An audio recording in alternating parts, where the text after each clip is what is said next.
A lot of things going on this weekend to give a salute to veterans, including that event where they do the Heroes event put on by the Good News Center on the Parkway. Yes, which is an awesome event. The flags, people sponsor the flags. If you get a chance to drive down the Parkway, it is a sight to be seen. So check it out if you can this weekend. Of course, Sunday is Veterans Day, but Monday is the observed holiday. So keep aware of that. The shooting yesterday, we'll get the latest from Tanya J. Powers. That just was horrible. And it looks like probably, well, it would have to be. All these things have to be mental illness, right? Yeah, and I just read a headline at Syracuse.com that said there was a veteran who had survived the Vegas shooting, was killed in this nightclub in that's California. Unbelievable. I know. Not to mention that the shooter was a Marine. It's just awful. The whole thing is just really a terrible story. And I find myself having a tough time even watching any stuff. The constant coverage. I have to tune away from it. Yeah. Let's see what's going on this morning. We're doing something this morning, and this goes back to just a couple of weeks ago with the Pittsburgh shooting at the mosque in Pittsburgh. We had some people reach out to us, and actually we had some rabbis in studio. And the thought was, the election will be over. What about putting together a bit of a forum where you could bring together different denominations, different religions, and different cultures and put them in one room and let everybody kind of talk this thing out, which is what we're going to do between 8 and 9 o'clock this morning. It'll be really worth listening to and will be very, very interesting. That will be between 8 o'clock and 9 o'clock this morning. We have a free money question this morning worth $100. We'll give you a chance to win that. And also, Willie Waffles' movie reviews coming in. I can't wait to talk to him about Bohemian Rhapsody, which he reviewed last week, but I just loved the movie. You want to talk about what you saw? I just want to talk about how much I liked it. Give Willie your review. Yeah, this is my review, although I've spent a lot of time looking into, and we talked about this on Monday, how there are some inaccuracies in the movie. Yeah, what do they say? That creative privilege? Creative leeway. Leeway, yeah. Angelo, is that you in the booth in there? Well, I'm not Davey. I can't see from the glare. The two of you glare so much. All right. So, have you seen this yet? Because you're a big classic. Seen it yet. You're a classic rock guy. Yeah. No, I love Queen. He's waiting for it to come out on vinyl. Yeah. The movie. Of course. Actually, Laserdisc. It used to be like 12-inch like CDs. Yeah. Remember those huge? They were actually like album size, right? Yeah. Anyway, you really have to see that movie. You have to see that movie. Yes. Sacha Baron Cohen was actually going to play Freddie Mercury. Did you know that? I think I would have liked that better. Really? Oh, I like the guy. I like the guy. And you know what I found interesting is I went back yesterday and picked up some old, watched some old videos of Freddie Mercury, and he did have a bit of those teeth did impede his speech. Oh, yeah. I mean, he could sing, but man, those teeth really were. So maybe the abnormality that I thought they created was more accurate than I thought. Yeah, so the Sacha Baron Cohen... massive teeth. He had massive teeth. They were. Yeah, like I think I told you I was caught off guard. I wasn't aware of him, and then I saw when the movie promo was coming out, there was an interview with him, with him, not the guy who was playing him, and I was watching it on YouTube, and I'm like, wow, they are way out of town. So I saw on the Sacha Baron Cohen point was that some people were like, yeah, I can't take it seriously. Anytime I see him now, I just think it's a prank, a spoof, a gimmick, Right. So to see him in a serious role with so much passion, they felt like people wouldn't really take it as seriously. That's fair enough. The problem was he didn't want to do it as a serious role. He wanted it to be kind of like focusing more on Mercury's like crazy like aspect of life instead of the band story itself.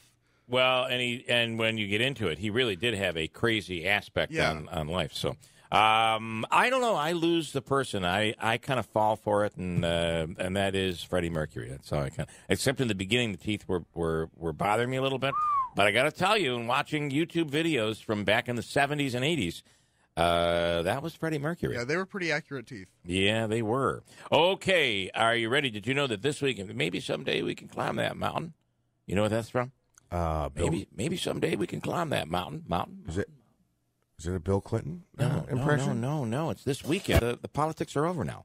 No negative commercials. We could actually play a little music. Alabama. This segment won't make it to YouTube. That's right. It's one Nobody less, will ever hear it. One less segment. They won't allow us to put any copyrighted music on YouTube. So, all right.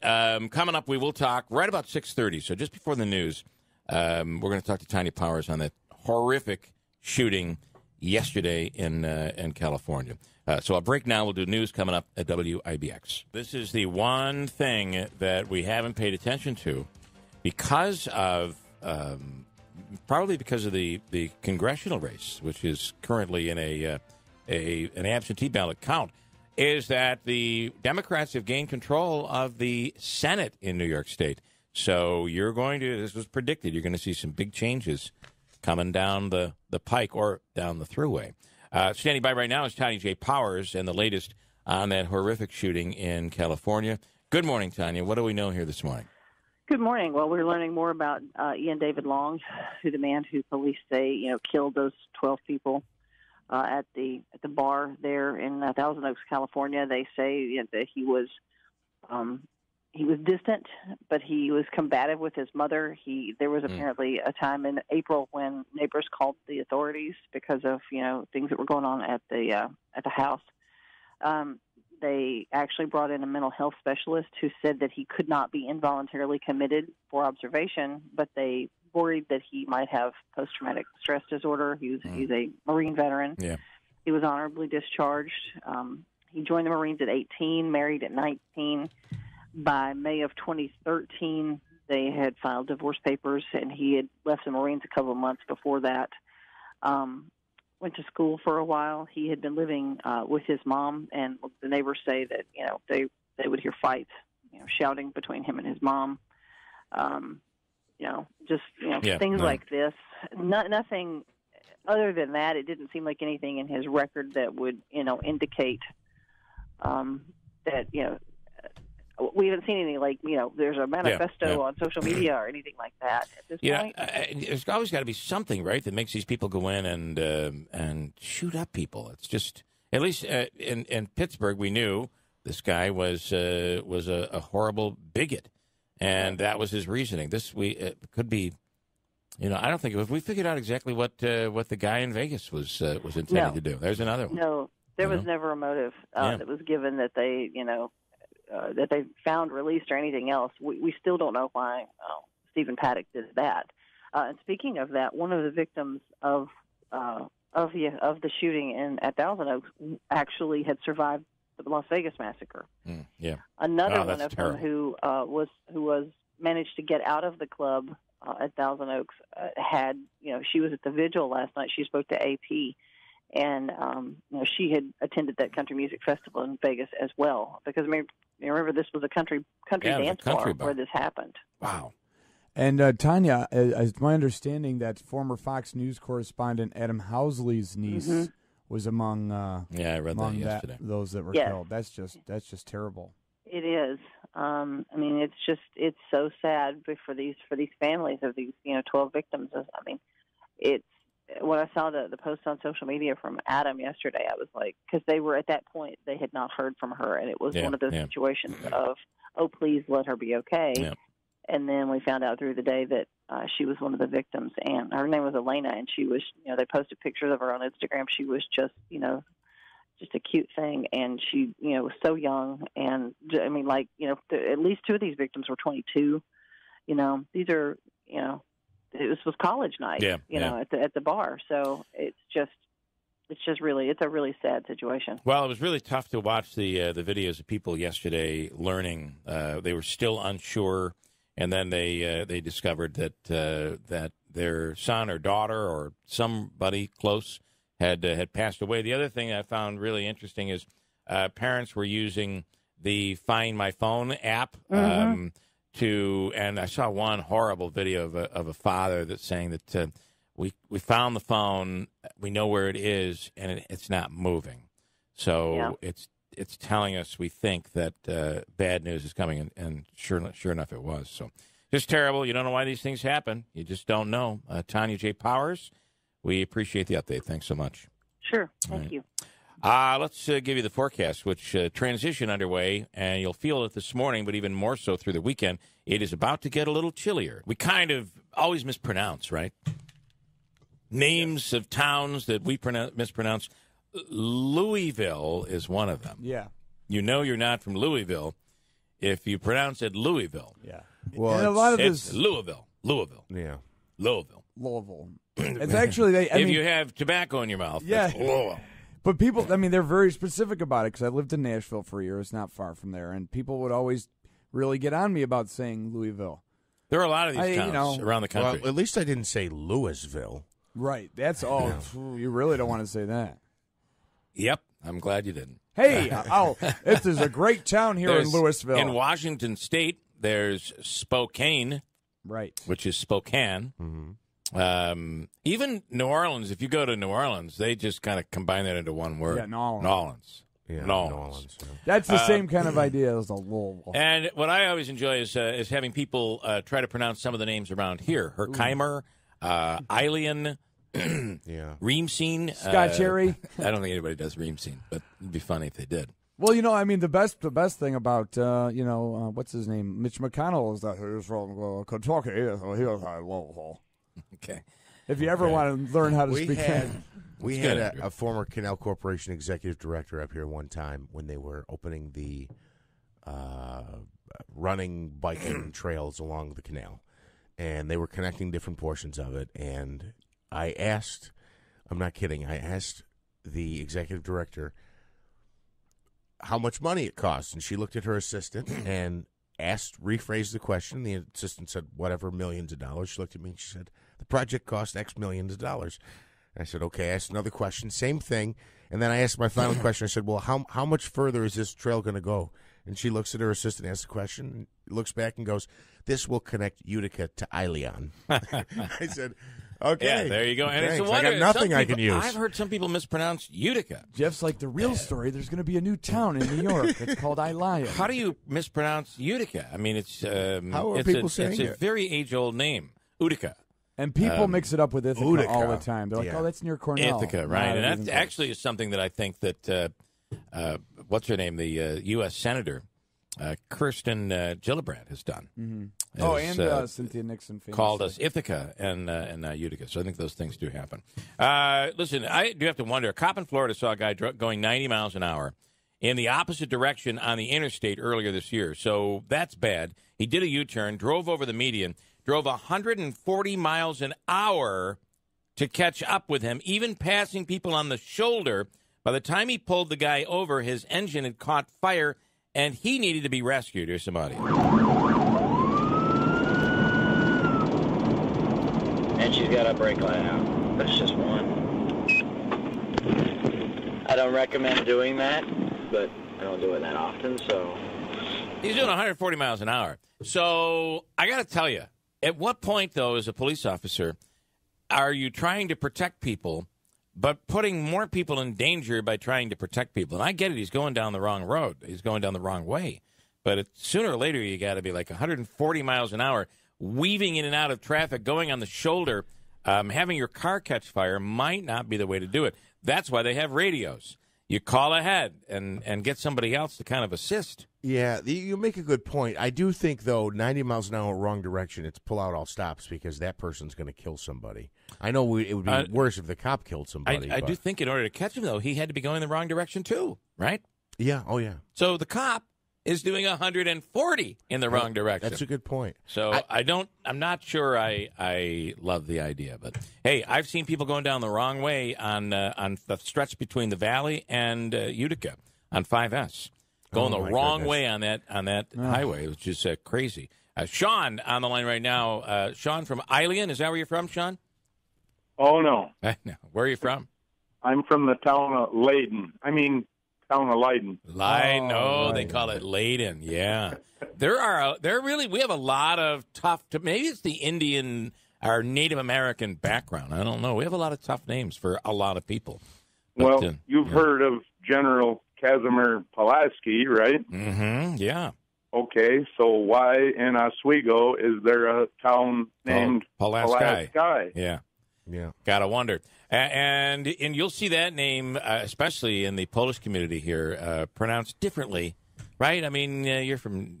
I would probably say, well, I guess I'm tainted now because I don't. Pulaski is typically what I say. Oh, it is. Okay. All right. Well, then you're going to have to change your name to Monasky. That's a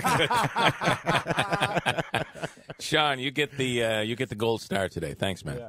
Enjoy. Thank you much. Love your show. I love Andrew's laugh. That's what makes it. That's cool. Well, Sean, thanks so much. We appreciate it. You're welcome. Bye. He lost all credibility when he said that about Andrew. But, Yes. prior to that, we were all with one you. of them. We were all with you, Sean. You get a 100%. silver star now. Yep, down to silver. A guy in Kansas City, Missouri, was evicted by his landlord. Why? Why? Because he was keeping a 6-foot alligator as a pet. As it turns out, he was keeping it in his hot tub. The video of them trying to get it out is really quite priceless. You won't be able to see the video through your TV or radio, but I will give you some audio, and here it is. Let him flop around, he'll wear down, and then he'll slow down. Yeah. Try not to let him hit his nose. I mean, you get the picture, right? I mean, the alligator's like, listen, I'm just trying to fix my back. It just had a long it helps day of my back. Eating things and even though I swimming really around. don't have one. Miami had an animal problem, too. There was a camel loose in a rural area outside Miami on Wednesday. On Wednesday, get it? It was hump day. Mm-hmm. Yeah, it's true, though. It was wandering the roads and getting in the way of traffic, so a few people taped it on their phones before helping it get out of the way. Luckily, the cops captured it and returned it to its owner. There's a camel on the loose in the Redlands. Yeah, there's a camel on the loose. Wow. That's all true. I don't make this crap up. Is there one more I can give you?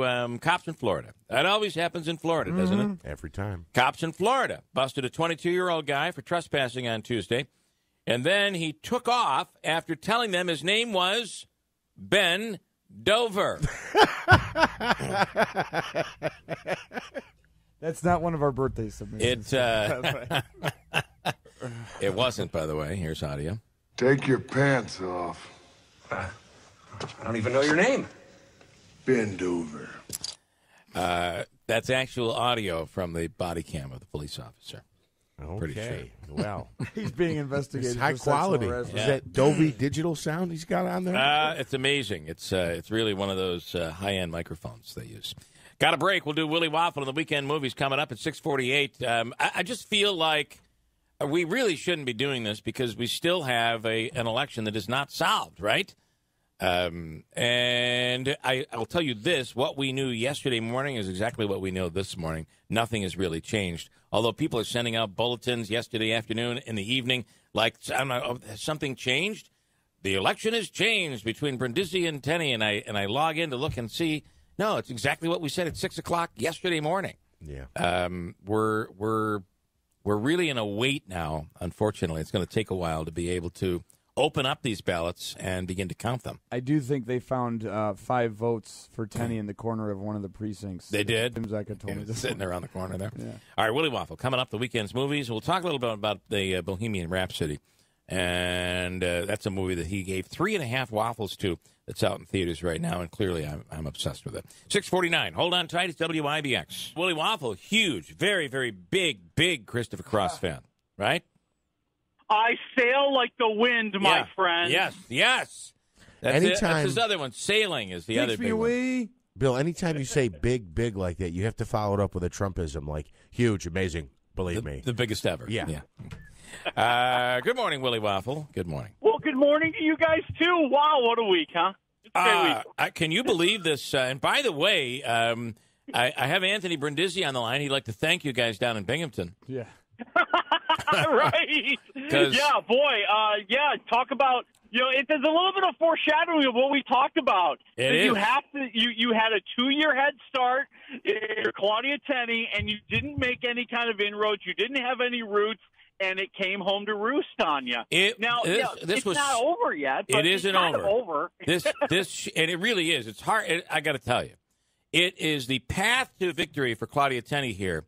And it's not impossible, but it's a tough one. And you would not want to be 1,300 votes behind in any situation before the absentees are, especially when they're basically balanced out between Republicans and Democrats. But this seat, once you become a congressperson, all you got to do is take care of your constituents. Just answer them. Just be there for them. Do the town hall meetings. And if anybody felt abandoned, it was the people in Binghamton. Oh yeah, and listen, you and I have talked about this, and I'll say this for the people who are listening right now. I was in this exact situation in my life. I ran a congressional campaign against a one-term incumbent where we were down 1,200 votes on election night, and we went through the recounts and we went through counting the ballots, and we made up some space. But the thing I learned is that the results usually. The results of the absentee ballots typically reflect what the electorate already voted. Yeah. You have to hope that there's some horrible mistake where some machine someplace was miscounted. I mean, we had cases where people were reading the wrong numbers off the machine, so we'd go up 100. Then the next day we'd down 100. Then the next day we'd lose 300 votes. The next day we'd gain back 50 votes. And that process is what drives you crazy. Yeah. Once they open up the absentee ballots, you're just hoping that you can maybe knock out some ballots for him and get some for you. Yeah, and up to this point, I think they found some votes in Binghamton.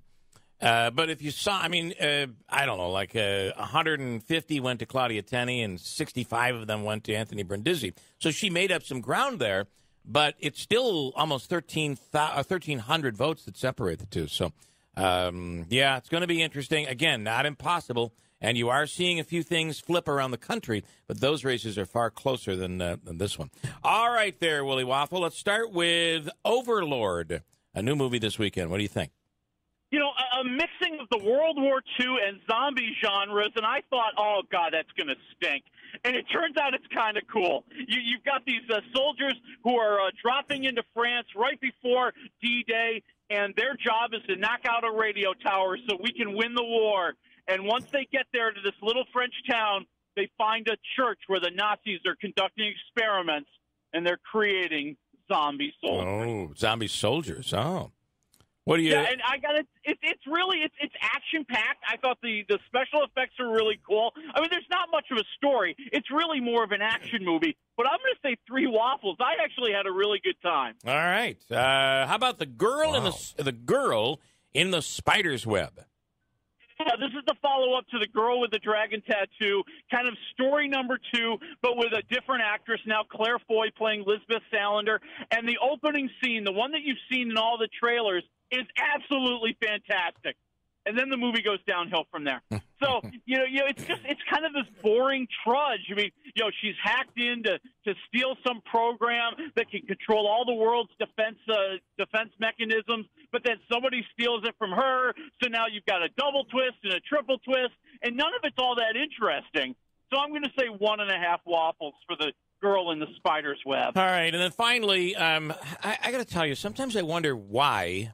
We just had an amazing, and it wasn't that long ago, an amazing Grinch movie with Jim Carrey, and now we're coming back with something brand new called The Grinch. Yes, The Grinch, and I think the dividing line on this is, do you want to see the exact story that you know, with the exact sounds and the exact music, or are you willing to kind of see maybe a little bit of a modern twist on it with more characters and the same themes, but maybe a little bit differently told? I thought it was brilliant. I really liked it. I like all the new characters. I like the new parts of the story. I thought Benedict Cumberbatch as the Grinch is perfect. That great voice. He's mean and nasty, but not in a way that scares the kids. It's actually very entertaining. It's a sweet movie. It's a very funny movie. I'm giving it 4 waffles. Wow. I did not expect that. Hey. 4 waffles, The Grinch. Is this a movie that's okay for Manaska to take his kid to? Yeah, I think so. I mean, it's rated PG, but I didn't really pick up on why, to be honest with you. Okay, all right. And then finally, I got to tell you, on your recommendation of 3.5 waffles, I went to see Bohemian Rhapsody, and while I was a bit distracted by the teeth in the beginning, I went back yesterday and realized I'm a bit distracted by Freddie Mercury's teeth in general. So that was pretty close, Willie, but that really was a great movie. There were a few historic inaccuracies, But beyond that, it was really, really good. No, I thought. And we have lost you, Willie. Don't really showing solo. Oh, you got me back now? Yeah. Yes, sir. Yeah. All right, so they don't really show you Freddie going solo. They kind of changed the time when he found out about AIDS or let the band know. Yeah, there's some different things. But I got to tell you, I watched the Live Aid performance yesterday, the real one, and boy, they did rock it out and did really steal the show. And what was interesting too is how close that show was to what you see in the movie. It was it's really, really cool. So loved it. Good recommendation there, Willie Waffle. Thanks. Hey, you guys have a great weekend. New counting has occurred, and the race in the NY22 is closer. If you were privileged enough to listen to us yesterday morning, you would realize that the new totals were announced. We had them yesterday morning, and nothing has changed since yesterday morning. It's about 1,290 some odd votes that Brindisi has a lead.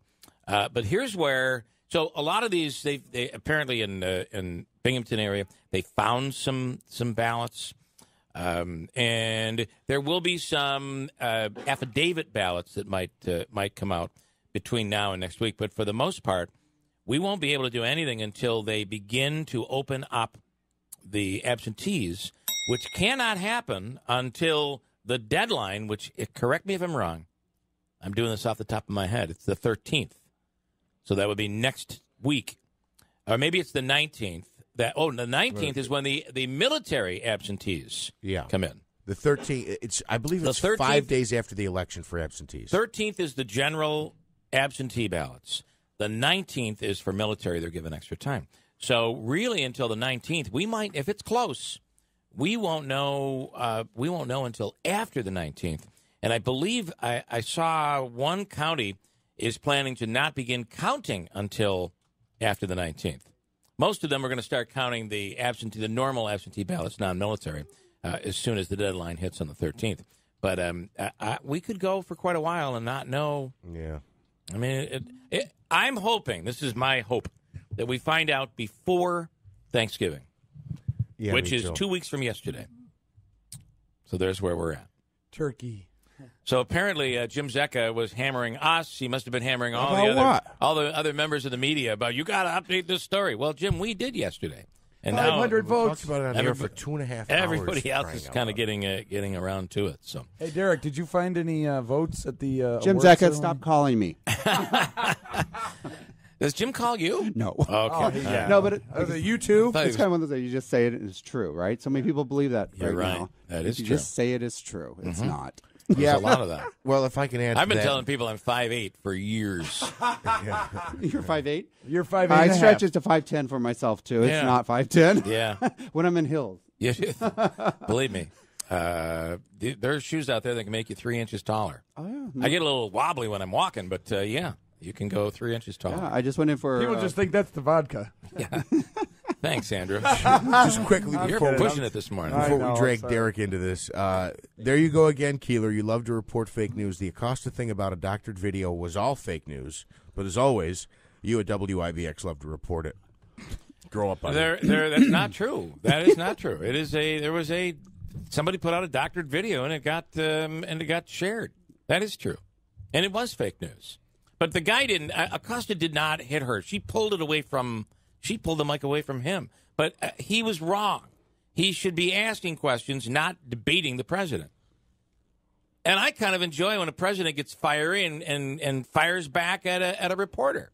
That's why we watch these things. Who else would watch the Boeheim post-game show when he does his press conference, unless you knew Boeheim was going to get all fiery and right? That's why you watch it. Yeah. However, pulling his press credentials is un-American and should not be done. That's wrong. That's my take. So you're saying wrong, but not I'm wrong. No, yeah, exactly. Right. Yeah. Right. Pulling his credentials is the right way to handle it. Wrong thing to do. It's childish and immature. All right there, Derek. Good morning. How are you? From Broadway, Utica. You have just received, last night was a big night for you. It was thank you. ACR Health 35th anniversary celebration. Explain what ACR is and what they do. ACR Health is this incredible organization that originally started back 35 years ago, really in the heat of the AIDS crisis, and they were charged to help stop that crisis. And as they evolved and time evolved, AIDS became less of an issue. It wasn't a death sentence. Then it became just. This is where we are today. It's really amazing, right? Exactly. I mean, Magic Johnson. It's really, it's making sure that those that are infected with HIV keep their viral loads down. They stay healthy, and they stay on their meds, and that they have those meds available. And as time has progressed as well, since then, the amount of work that they do, with the heroin overdoses in the community, because they become more of a community resource. They do Narcan training, and for those that are addicted, and do so many other great services. And of course, their division that I'm most passionate about is the Q Center and all the youth. And you work a lot with them, and that's why you received an award last night. And I was very humbled by the acknowledgement that they acknowledged me for what I've done since I've been here, which has only been 2.5 years. And a lady, and I'll say who it was Nancy Long from Utica Dance, was in my office a couple days ago. Love her to death and what she does. I mean, she does some incredible things in this community as well. And Nancy came in and said, congratulations. And I'm like, congratulations for what? And she says, for your acknowledgement, with your awards that you're going to get. And I said, oh, thank you. But I really don't do as much, I don't think, as so many other people do. Think about what those people do. There's some people in this community that, do so much for ACR and the Q. But she said, which put it in check and helped me understand, was that she said, what you do is different. She says, you are boots to the ground. And that was a quote from her. And if there's something you don't believe in or something you think needs to be changed, she says, you just go after it. You attack it and you try to make it right. I think you do a great job working with kids, young people that really need sometimes just a group to feel like-minded people. I think it's really important. So and in my time here, sometimes they don't have that support even from home. No, most of the time they don't. I just saw this movie, Bohemian Rhapsody, and I got to tell you, he is a guy that didn't have support from home. Ultimately, it all, according to the movie anyway, it all resolved. But and also talking about that AIDS crisis, which really what spawned this group here. We look at heroin today. Back then, in the 80s, this was a crisis.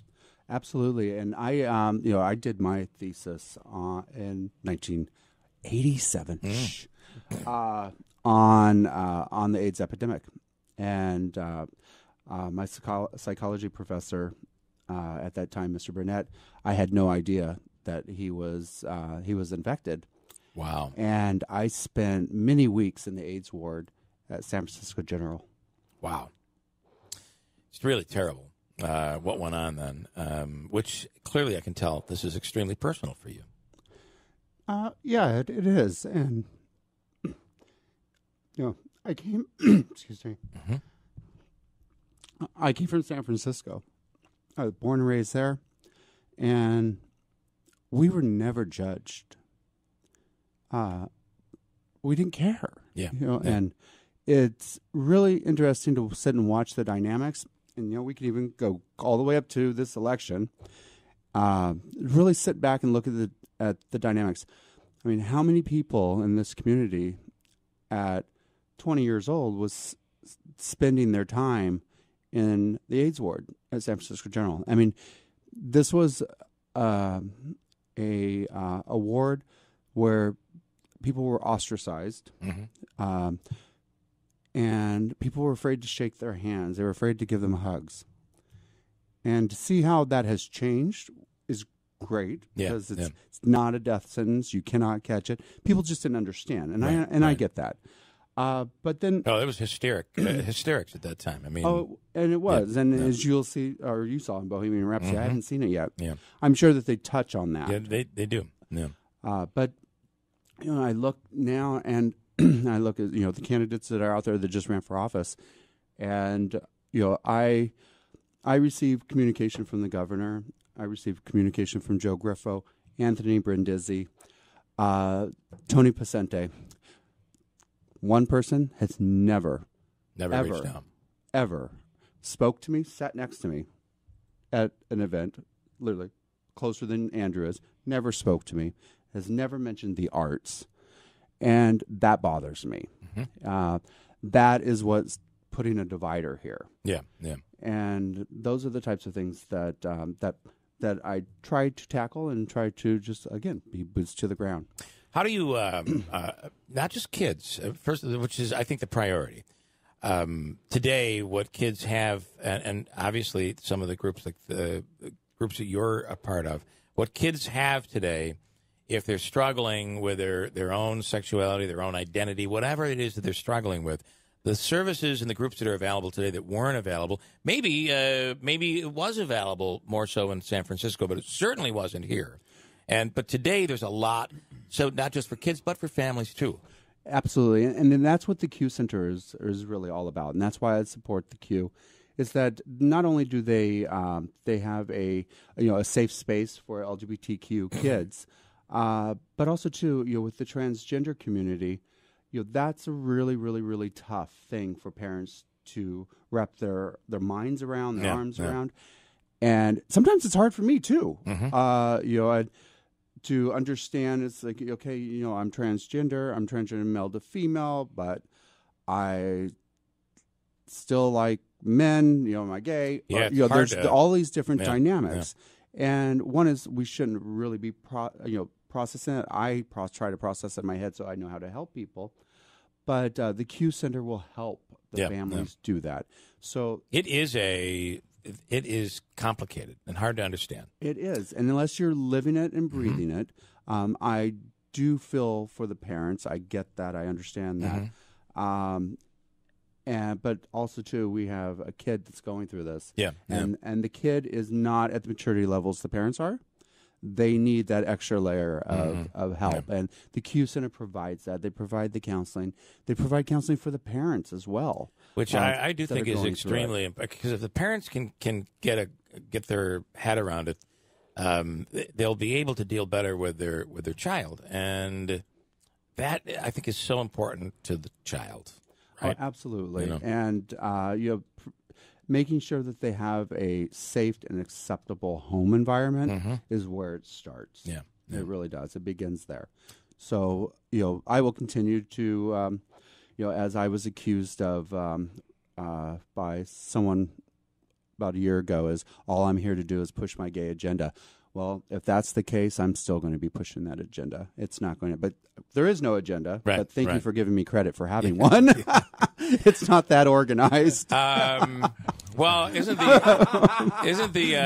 the arts be the perfect place to make the world an open place that everybody can just be themselves? And the thing is that since I have been supporting the Q Center, and they do thank me for it quite often, is that they have to have a full-time person in charge of our Q Center here now that was never here before. The Syracuse person kind of oversaw the Utica office at the Q. Now they have she's a full-time Utica person, and and that's wonderful because they needed to add the manpower because I was funneling so many kids there. And that's a great feeling that the kids felt like they had a safe space. One of the things you hear is, well, years ago when I was a kid, this stuff wasn't around. All this stuff wasn't around. Yeah, because no one could come out.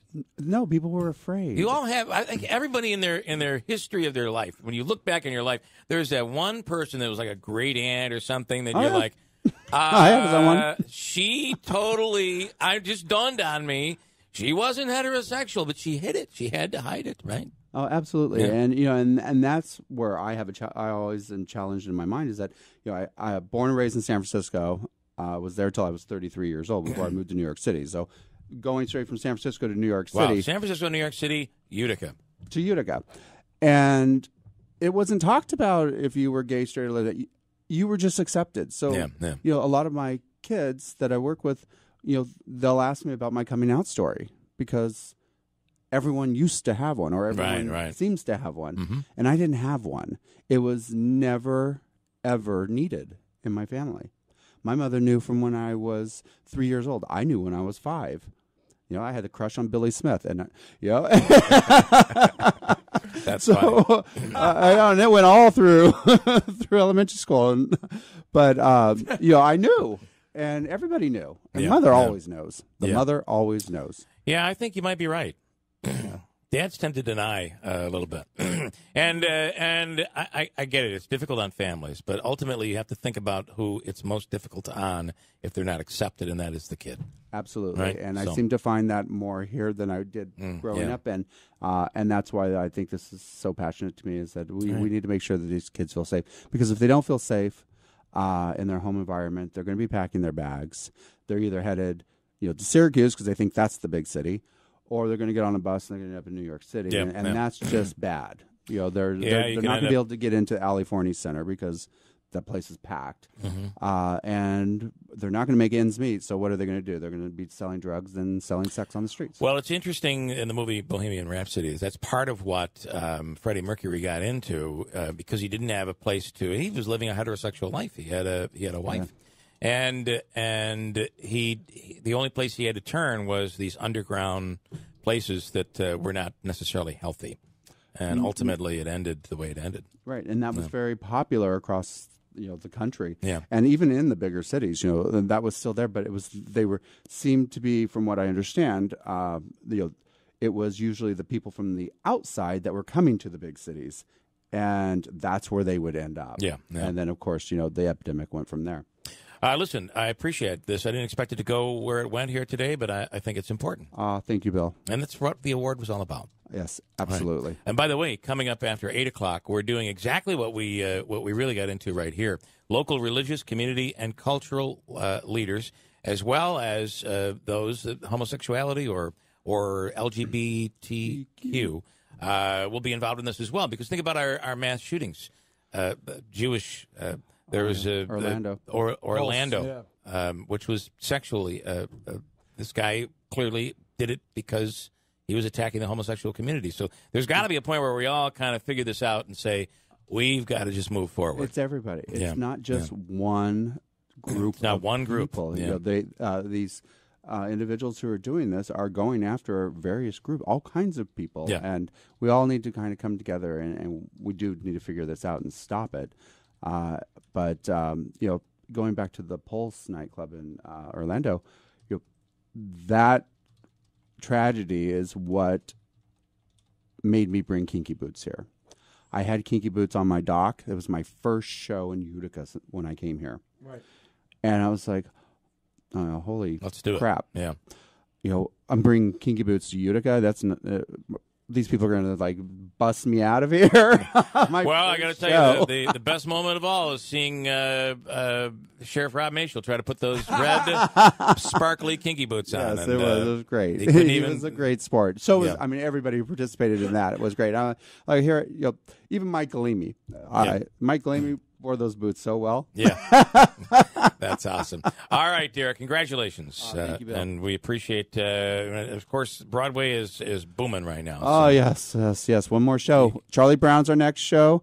I'm telling you now, you better get your tickets. Advertising is going to start next week. Okay. As soon as it gets out there. And that's not a part of the subscription. It's not a part of the subscription. It's an extra show. It's one night only. Okay. And we're already halfway sold out. Wow. Okay. So, very cool. Get your tickets. It's going to be a big night. Derek Clark, thanks so much. We'll do our free money question of the day coming up from Hobica. Brandon Lang with week number 10 of the NFL. And there's NCAA picks. Syracuse plays tonight, by the way. Louisville. It's at the Dome. 7:30. Louisville. That's what I was saying. Louisville. Yeah, depends on if you're chewing tobacco. Again, that's where it all comes from. We have another He's birthday not smoking we missed. today either. No, I'm not.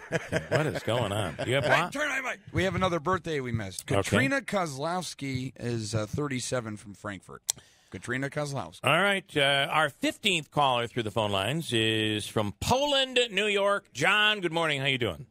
Good morning. Good, Bill. How you doing? Good. Got a question for you. We're going to throw it out there. You'll have 7 seconds to get your answer in. If you get it in within 7 seconds before the buzzer, you win $100 from Joseph and Andrew Hobica, the Hobica Law Firm. 315-724-1600. All right, here we go. You ready? Yes, sir. We were just talking about the new movie, Willy Waffle, giving it 4 waffles, saying the movie was brilliant. How the Grinch Stole Christmas. It was a book, of course, but when it became a television special, it was on CBS. In what year did it debut on TV? Ready, go. 2003. I have no idea. Yeah. You know what? It kind of... It debuted when all of those big Christmas specials were debuting back in classics, the... yeah. Yeah, so Rudolph the Red-Nosed Reindeer and all that. Way back then. Oh, 1966. Listen, I'm feeling generous today. Let's give you another chance to take money out of his pocket, all right? Okay. So this, I'm just giving you a bonus question, and you'll have 7 seconds to answer it. Okay, we ready to go? I'm going to give him one more shot for $100. Right. The V in V8 stands for what? And V8 juice, by the way. The V in V8 stands for what? Ready, go. Vegetable. Vegetable. Well, that's a really good guess. And the answer is not vegetable. Vitamin, isn't it?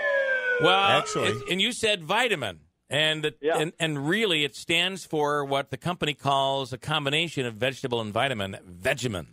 That's what it. So it used to actually be called Vegemin 8, and then they shortened it to V8. So, yeah. Oh well. Senseless, useless trivia.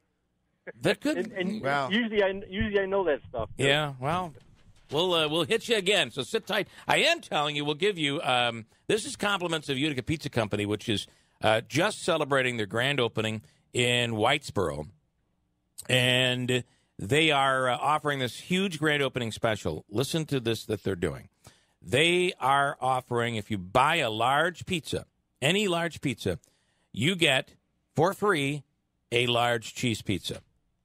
Now, one would say, well, what if you have a football team or some group and you're having a big party?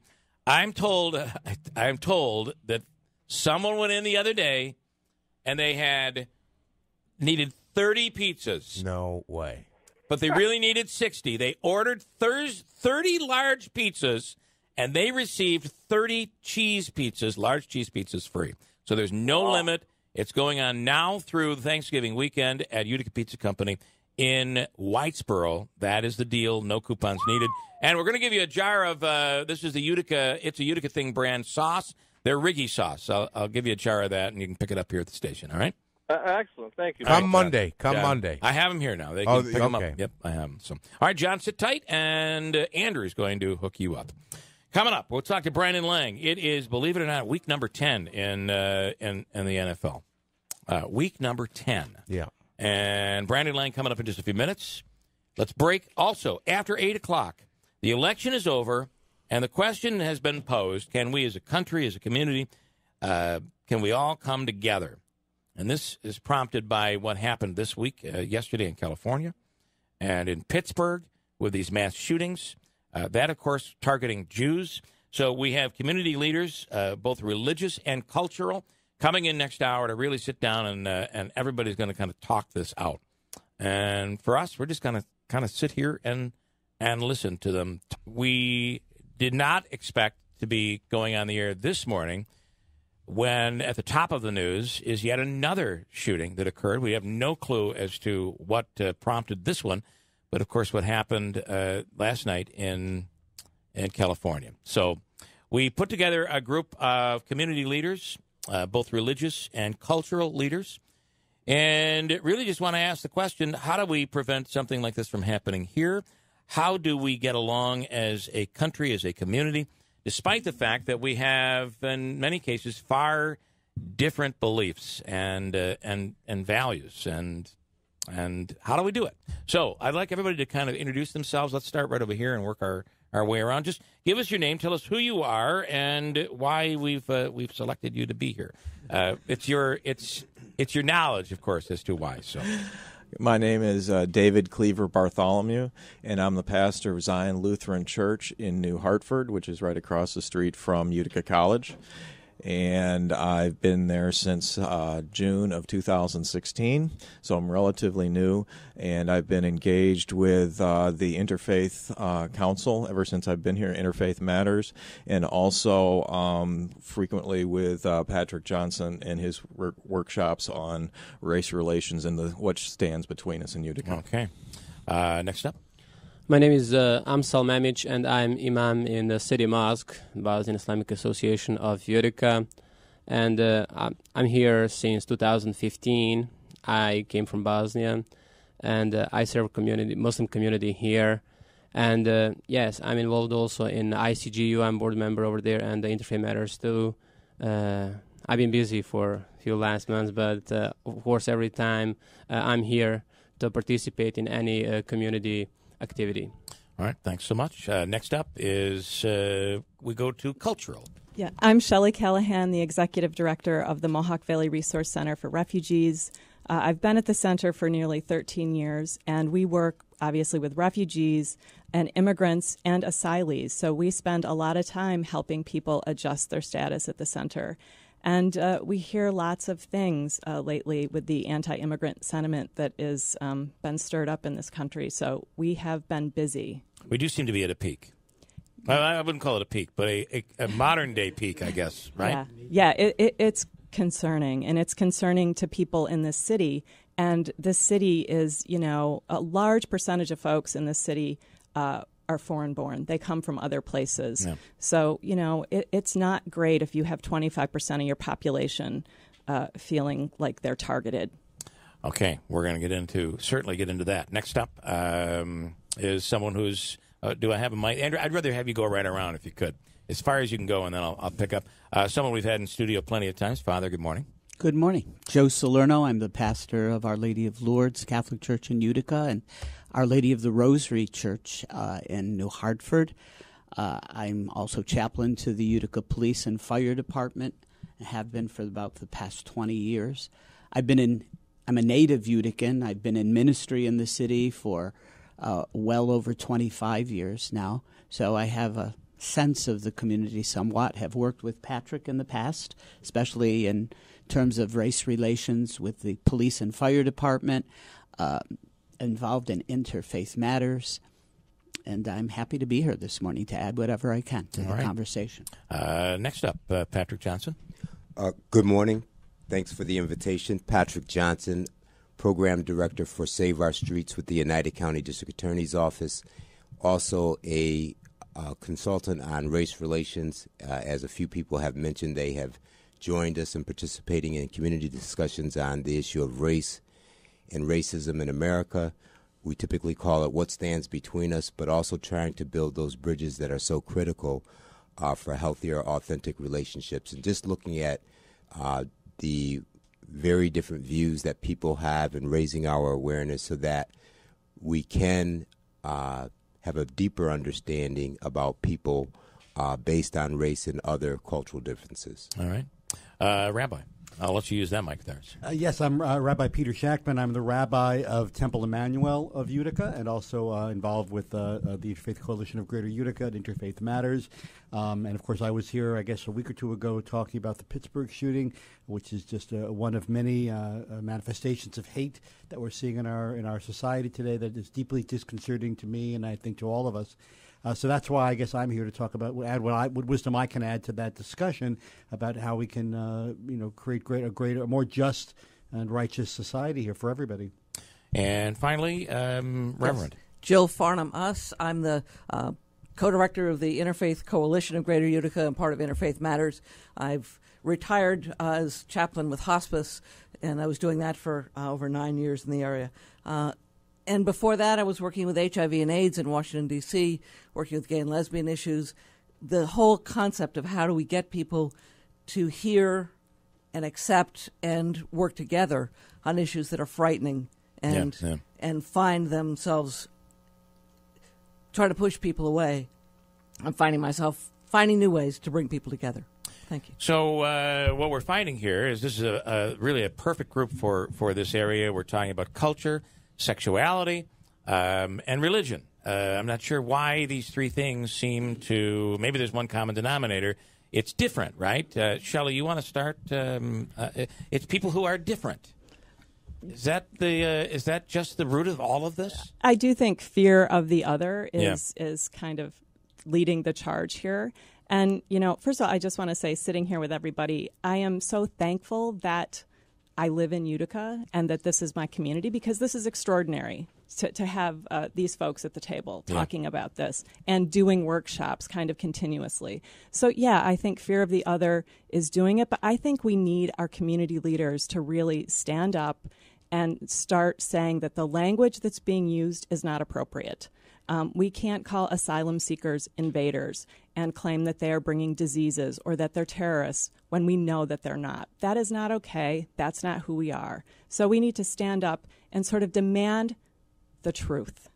Stop allowing the conversation to be skewed with hate speech. Yeah. So I'd like to, if somebody would like to take that, because is there anyone here that feels that politically, the political language is not the problem here, or not a part of the problem? Well, I think it is part of the problem. But I also want to gently call you on the very question you asked. Yeah. When you say it's an issue of difference, what we define as different is entirely artificial. We're all different. So the fact that we make distinctions about immigrants or Jews or gay and lesbian people, this is all artificial. The fact of the matter is what the issue is respect for everyone's humanity as they are. Right. Whatever their political associations are, their cultural associations, their national origin. This is where I think even to frame it that way is a very sort of white-centric view to say, well, we've got this group here, and then we've got people who are different. Right. And that's part of the problem. And interestingly, I didn't mention politics, although if you're to the left or to the right, there's another area where we've seen violence erupt based on being different. Who wants to add here? Just raise your hand. A little bit. Okay. Being the Latin scholar that I am, there's an interesting play on word, and it's in Latin, hospes to hospes. Seeing the enemy, the hostes, as rather the friend, the hospes. And that's the bridge we have to cross, that as long as we see the other as the enemy, there's a division, obviously, however you want to say it. To see the other as at least the potential friend, if not the friend. And how do we do that in a society that is so diverse, that is so multiracial, multicultural? It's the constant challenge, I think, in this nation, that in its greatness in one sense, and yet maybe it's our greatest weakness in other senses. Yeah. How do we come together? Right. Over here, and then I'll go to the Reverend. I was just going to add, as far as terminology does matter, and again, I would draw out of our Judeo-Christian tradition, because when Jesus gets asked, what are the two great commandments, he goes back to the Torah, and he says, love God with all your whole heart, strength, mind, and soul, but also to love your neighbor as yourself. And if we start looking at everybody as our neighbor instead of the other, and it's different, that has a whole different connotation, and reaching out that way. All right. Reverend, did you want to add? I just want to say, as we're talking about how do we make this bridge, I was working with HIV and AIDS in Washington, D.C. in the mid-'80s, and what we did was the quilt, the Names Project, and people saw faces, people saw lives. I remember being in a place where we're displaying the quilt, and a very reluctant young police officer was guarding us and wouldn't even come close until he saw a police shield and 9/11 on one of the quilts, and realized as he went down and looked at it and then walked through the whole thing, he knew those people. That was his person down there, and he shifted. It really is seeing yourself in that mirror. I want to ask you, do you feel sometimes that for those on the sexual issue, whether it's gay, lesbian, there are many, it's confusing for someone like me today. Got it. And I think I'm pretty open-minded, but it is confusing. Do you sometimes find that people use their religion to justify their bigotry? I will tell you. I'm sorry. Do you think? I've heard that's happened. So how do we handle that? I went on a cruise. Because we just saw it in the election, by the way. Exactly. We just saw it it clearly everywhere. in this election. We saw it in the election. Yep. We saw it certainly in Pittsburgh. We're seeing it all the Yep. time. I was on a cruise, big 5,000 membership. There was a group from Metropolitan Community Church, which is a gay Christian organization. And someone in the elevator said to someone else in the elevator, "Can you believe that this cruise ship invited gays and Christians on the same boat?" And we're like, yeah, they're the same person. Yeah. Father Salerno, do you want to touch on one of the big issues was abortion, and during the election, and people try to justify by falling back on their religion. What do you say to parishioners? It's a good question. I guess, people hold their convictions very strongly. Yeah. And I don't have a problem with that. The thing is that I think, does everyone who has a conviction different than mine, again, do I wall them out, or do I listen to them and try to appreciate where they're coming from in their experience and in their lives? We may never agree, but can we have mutual respect for each other? Again, in a society as complex, as diverse religiously, culturally, etc. I don't want to deny anyone their convictions, obviously, but do we have the right to impose our convictions on each other? Right. It's a matter of dialogue. And again, I think what Jill was saying, once you can put a face on someone, then they're no longer a Jew or gay or black or white or Bosnian. Or they're my neighbor. Right. And I begin to appreciate them as my neighbor.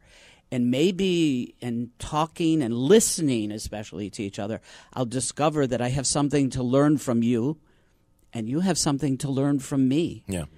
I believe that, those who, whether we call them pro-life or anti-abortion, have a deep respect for human life. And there's wisdom there. What is that wisdom, and how do we translate it into our everyday lives? But what's the wisdom on the other side of the issue? Right. Okay, and that's where I think we have the responsibility to listen. Let's go over here. Yeah, like he mentioned, I think the biggest issue that we don't understand each other, and there's no religion that allow hatred or killing. And if you see 10 commandments in every religion, I compared it a few months ago, and the only difference between 10 commandments in the Christianity, Judaism, and Islam is the 10th one, which means that the sacred day is the Saturday and ours is Friday. Right. Everything else is the same. Yeah. And any 10 commandments. So love, God is one. Respect everyone, tolerate everyone. Everything is the same in every religion. The religion don't call to hate, to kill, to misunderstand. Every religion calls us to understand each other, to love each other, to respect each other. And as Rabbi mentioned, we are all created different. Even if I'm Bosnian, there is no Bosnian same as me. Right. Even if I'm Muslim, there is no Muslim same as me. So we are all different, and we have to respect that. We have to deal with that. And if we have the issues, we have to work with those issues. And what I think that is one of the biggest issue is that we need more talks like this in our media, that have different faiths, different sexualities, different cultures at the one table talking about any topic, shooting, love, tolerance, any other topic to talk about that. If we have more of those talks, we will see people talking more. If we want the students to teach them to study better, we have to invite students who are good students at their colleges to talk about the study programs, and we will see that our students are learning more. Yeah. They become the better students. If we want to improve something, we must have that topics in our medias, and we will see improvement. What we see after 9/11, unfortunately, I mentioned a few minutes ago over there in the room, this period of history is known as a post 9/11 history. Why is not called like the modern history of Right. knowledge, Right. history of understanding, history of tolerance. Technology. Why it's called post 9/11? Why? Because they want that people are afraid of each other. By the way, you and Shelley have been quite busy since 9/11. Muslim and immigrants, big when it comes to politics. And also, Shelley, you might see the difference. It's almost as if, because you are a Bosnian, you look similar to our majority. We seem to be, this transition from the Muslim faith seems to go very well here. But would it be different if this was a Middle Eastern Muslim? And Shelley, you see a lot of different people, different colors, different attire, different cultures. You see it all come through into our city here. Yeah, I think the experience for refugees and immigrants that are white is different than the experience for those that aren't. And in terms of, especially Muslims that come here, we do get Africans and Iraqis and folks like that are also, Muslim. Mm-hmm. And there have been issues with women wearing their hijabs and things like that. So I think, yeah, if you can look like the majority here, it's definitely a little bit easier. Yeah. And, there's just so much to work on. And there's so much anger right now. And it's just disheartening because in the day-to-day at the refugee center, there's literally hundreds of people in and out, all different colors, all different faiths, Hindu, Buddhism, just all different faiths. And everybody gets along there. Yeah. It really is this wonderful place. And so I look at what we're doing this morning, and it's just wonderful to be in the company of everyone here. But I do think, to the Iman's point, we need to get out more. We need to get these conversations to happen more broadly. So thank you for inviting us here this morning. It was early, and I was hesitant, quite frankly. But I think it's great. We need to do more of this. We need to bring more people in. Interestingly, you were dragged into the county clerk's race, for God's sakes. Who would have called it? I could never have called that. So Yeah. Who wants to add? Yes, and if you could give your name before, and I'm struggling getting everybody in and names, and so the listener understands who's speaking. If you could. All right.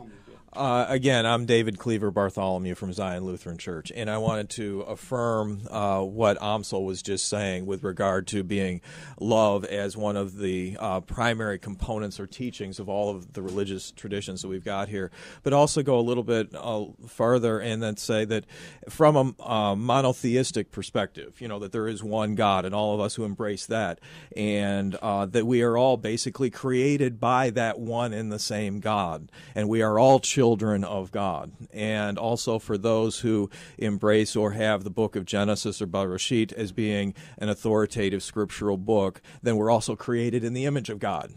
All of us are, and that's important if we could hold that up some more. Plus, I believe all of the world's great religions have some form of the golden rule. Do unto others as you would have them do unto you. And if we could just live by those precepts, we would be a whole lot better off. And that gets back to Rabbi Schachman's point about treating everybody with respect and dignity, and that everyone has inherent respect and dignity and reason for being here as a child of God. We were inspired to do this after the horrible shooting in Pittsburgh, which was clearly targeting the Jewish community. And it is, I think it's important to bring everybody together. And who would have thought we'd be sitting here today with just the last 24 hours having another mass shooting? We don't even know what inspired that. Who wants to pick up here? Anybody? Yes. This is Patrick Johnson. Sure. Patrick Johnson. The dialogue has been great this morning, and thank you for inviting us all in. This is imperative. I think I'm like Shelley and like many other people. Let me begin by saying, born and raised in Utica, I love Utica. I love the Mohawk Valley. I value the increased diversity that we have seen over the past 30 years. It's wonderful for our community on so many different levels. I think there's some hard truths for people in America to understand, and in all of our goodness, we are a country that is challenged at this point. It is clearly emerging So when we talk about the other, and I think it's already been said, but I think it needs to be restated, often we're talking about people who are not white. So whiteness and being white has set the standard for many people. So when we talk about differences, there's an insidious way we're saying people who are not white. When we talk about culture, we're also talking about, as a colleague of mine, Deborah, who introduced me to the term of cultural dominance.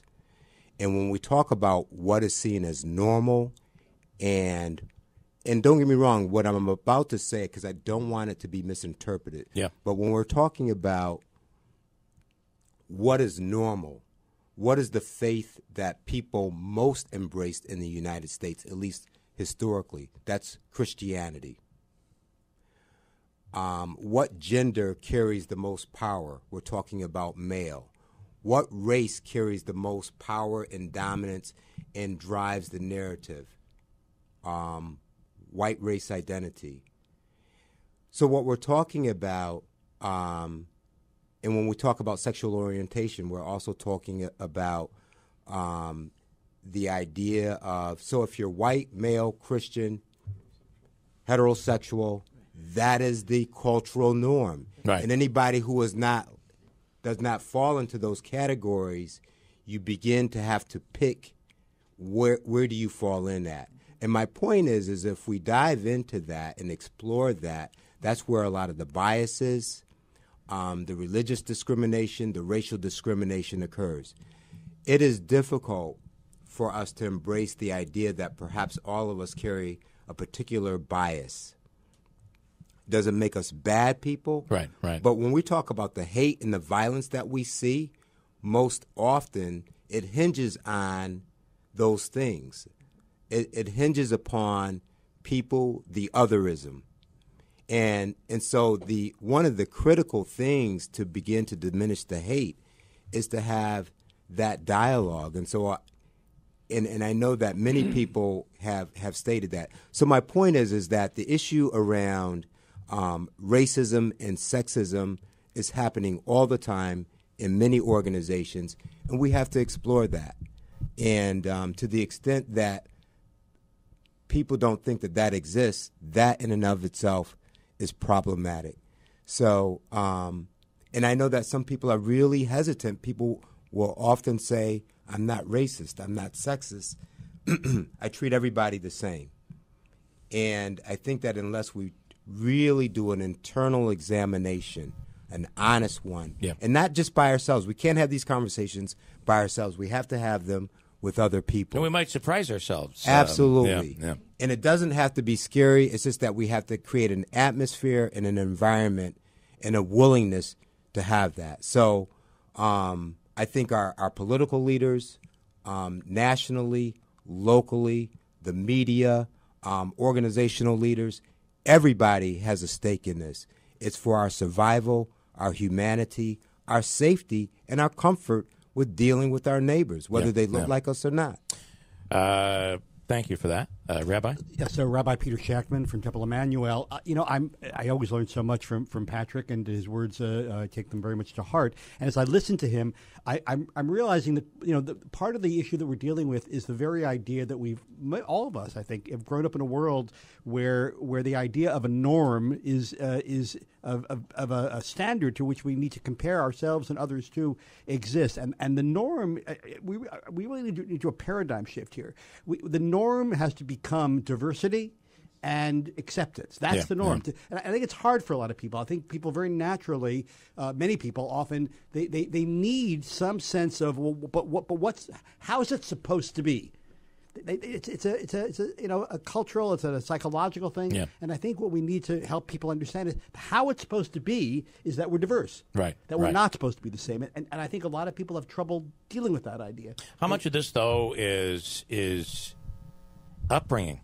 Absolutely, it's kind of hard to change someone who has been taught something from a child. We see this when you see a child holding up a horrific sign, anti-gay sign in wherever, Kansas, I think, is Westboro Baptist Church. I mean, that child is being brought up that way. There's a good chance that kid's going to grow up to feel that same way as an adult. Well, you're talking about the extremes, and they are important. But I'm talking about the. But less I even extreme. think that can be applied to less extreme as well. If you're brought up to kind of fear something, not hate it, but fear it. But I'm even taking one step back from that. I'm talking about people who are being taught that they are being taught to love people, but they're taught that people are supposed to be a certain way. Right. And even if they're taught, those people are not exactly like you, but you should love them anyway. I see. That's already a problem. Right. What we want to help people understand is that there's no supposed to be. Right. Where there are few supposed to be. Yeah. Practicing righteousness is supposed to be. Practicing love is supposed to be. But being like me is not supposed to be, and that's okay. Right. But I think we're all being converted to that on a daily basis, aren't we? I mean, we all have our prejudices, which we haven't learned. We've absorbed from the culture and the society that we live in, and sometimes even our religious traditions. I think we need to be honest about that.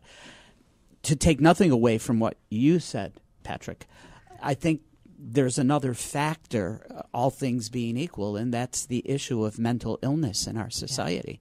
And it always seems to come down to that, doesn't it? Yeah. Well, it certainly has a huge effect. It's the bias then combined with that lack of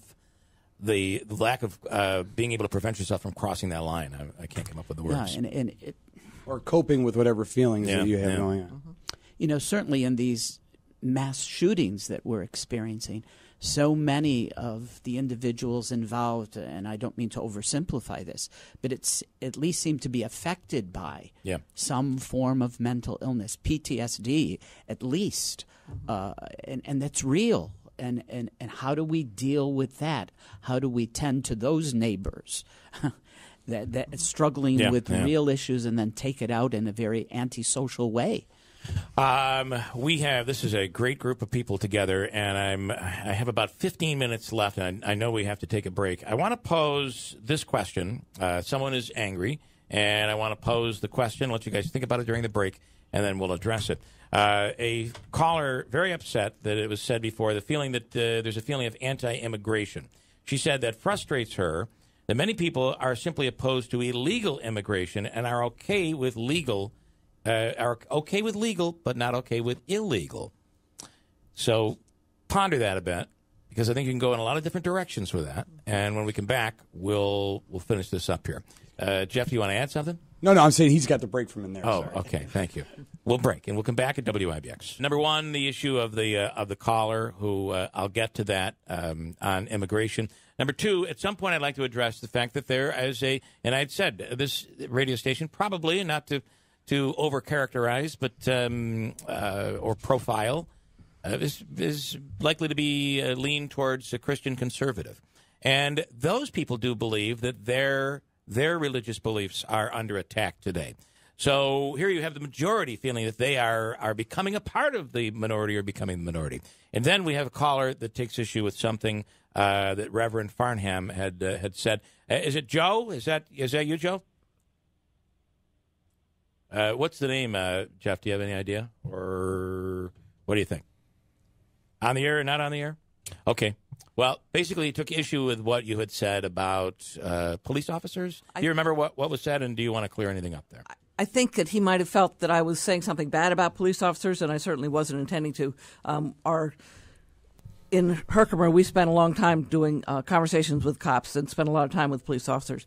But I was talking about an experience at the Names Project Quilt, where a person who was at the Empire State Plaza was sort of guarding us and was reluctant to come in because he had no connection with anyone who had had AIDS. Yeah. Until he saw that there was someone on a quilt who was also a police officer, who also had had AIDS. And then he felt that connection. And it wasn't that he was You're not generalizing and saying police officers in general, or what you're saying is we all are human. We are. At the end of the day, right? Until we recognize the humanness in the other that seems to be something we didn't like. Yeah. Oh, my gosh, that's someone just like me who had something I didn't think I liked. Fair enough. I want to go back to the question. The caller said it feels that there's an attack on people with this immigration issue. It frustrates her. She says that there are many people opposed to illegal immigration, but we're okay with legal immigration And let's go to the rabbi. Yeah, I think it's an interesting response to what was said here, because as far as I recall, no one here has discussed anything about public policy regarding immigrants and who should be let in and who should not be let in. What we're talking about are attitudes in our community toward immigrants who are here. And that's a very different issue. And that someone would take offense at that is interesting to me. Because what we're focusing in, again, is how we deal with people who are here. I don't think the issue of illegal immigration or illegal immigration. I think it did. I think it did in the way of the rhetoric. It was brought up a little earlier about the rhetoric. So the question would be: Should we treat those people coming in this caravan? How should we treat them? Well, the caravan is a very interesting issue, because it's really a non-issue.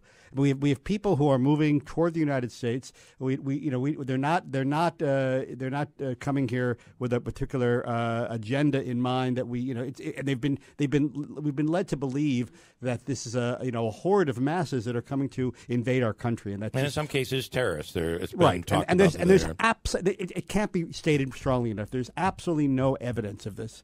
It is entirely, and I know that's going to offend some of your listeners, but the fact of the matter is we have to live in a world where evidence means something. Okay. We can't just make things up and say that it's true. There's no evidence for this at all, and that's part of, I think, where the reaction is coming from. Why are people so opposed, and why are people unable? Especially, you said this is a conservative Christian audience. Why are Christians unable to see the humanity of people who are fleeing circumstances in their lives that are endangering their lives?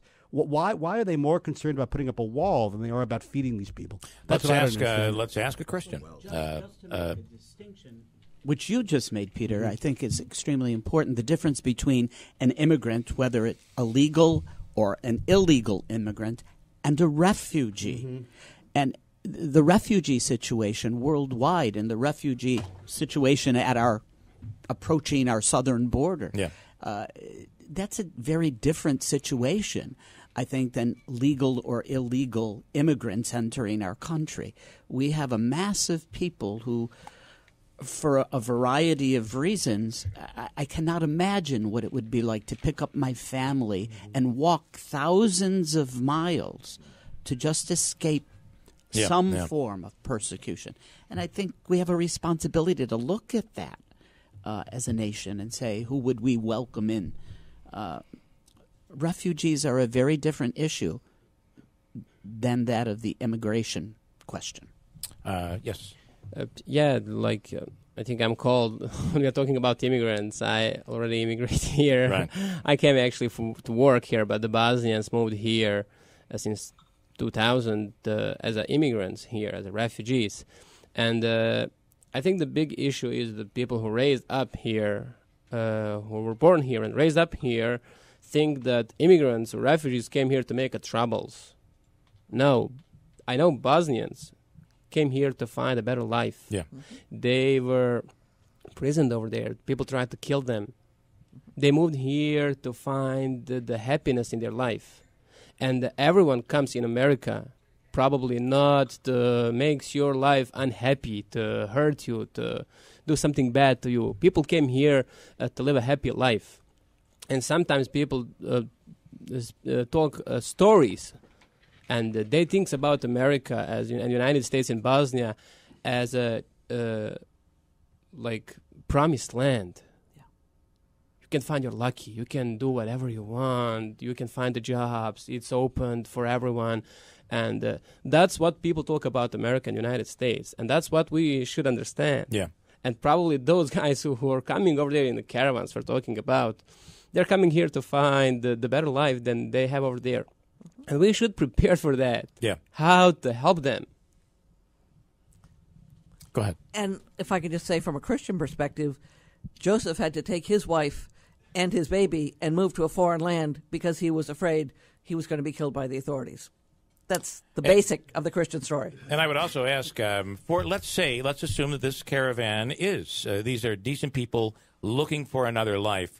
Fleeing an intolerant government. Other than walking this distance, what would their other option be? Could they petition their government for a visa to travel to the United States? How could they do it? I guess my question is, how could they do it legally? Is there an option there? I kind of don't think there is. They haven't done anything illegal yet. My point is, they're walking. Right, I understand that. But to enter the country, how could they do it any other way than to just flee their nation? I'm not sure how. Is no one understanding my point, Father? I think I understand what we're saying point, to them, what we're saying to them is do it legally. So if you're in a government that is intolerant, how do you do that legally? How do you come to the United States and say, how do you flee from that country legally? I believe, I don't know all of the ins and outs of the legal situation, but when it comes to refugees, I believe the standards are very different than that of legal or illegal immigration to this country. That we are called, and I realize, and I think we all realize, we can't absorb everyone in the world within our borders. But when there is a crisis situation, how do we respond to it?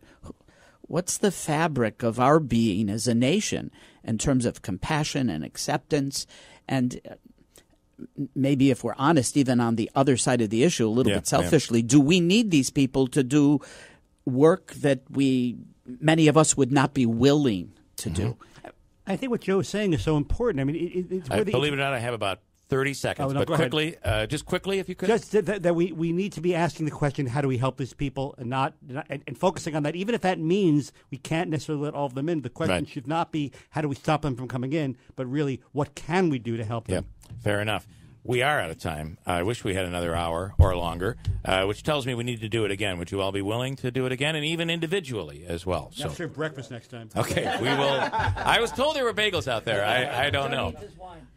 Ladies and gentlemen, thank you so much. This was really, I hope, helpful. And again, to be continued. We got to go. Please enjoy your weekend. Be safe out there. WIBX Utica Rome. It is 9 o'clock.